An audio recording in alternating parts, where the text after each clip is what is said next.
Time is running out, but if you make a donation by the end of the year, it could really help you out come tax time. Cheryl Craig is with H&R Block and joins us with more. Thanks so much for being with us, Cheryl. Yes. Okay, first of all, President Obama and Republican leaders reached a compromise about the tax cuts. Tell us what that means for our viewers. Well, it's going to help families, for one, because the child tax credit is $1,000 per child until they turn 17, which would have been cut down to $500 per child. Oh, wow. So that's a huge one. That's a big one. That is. And teachers normally spend out of pocket to get their classrooms all ready. They can continue to deduct $250, which if the tax cuts weren't passed, that would have been gone. Okay. Oh, So okay. that helps a lot of people. Ones. Yes. Okay, so let's talk about charitable giving. A lot of people, this is the time of year when they think, oh, I'm going to help out. Right. What are some things they should be doing? Well, if you make a contribution to a charity, you can go ahead and possibly deduct it on your taxes.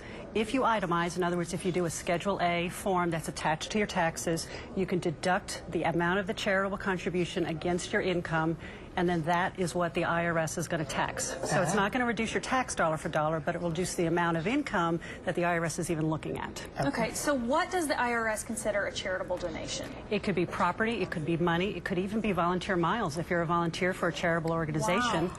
Really? For example, if you teach Sunday school, your mileage back and forth teaching Sunday school counts as a charitable contribution, 14 cents a mile. So keep track of all that. That's awesome. Yeah, it adds up. If you work for your PTO, your school's PTO, all the volunteer miles back and forth helps. Okay, and that's something you could go back and look at a calendar and figure out, okay, I drove 4 miles each time I was there. Right. This is how much. That's right. That is a great cool. tip.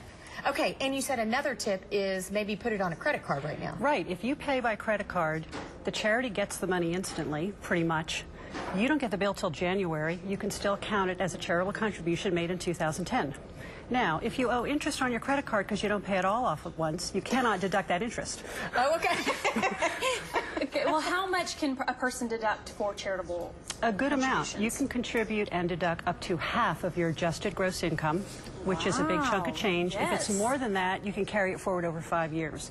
So most of us are never in that category, but it's a possibility. Okay. Awesome. So for some of these things that you don't have receipts, what do you need to have to claim all this? Well, you do have to have receipts. Okay. They've tightened up that. It used to be under a certain amount you did need a receipt. Now you need a receipt which has the date, the charity, and the amount that you donated. Even for $5, you've got to have some kind of receipt.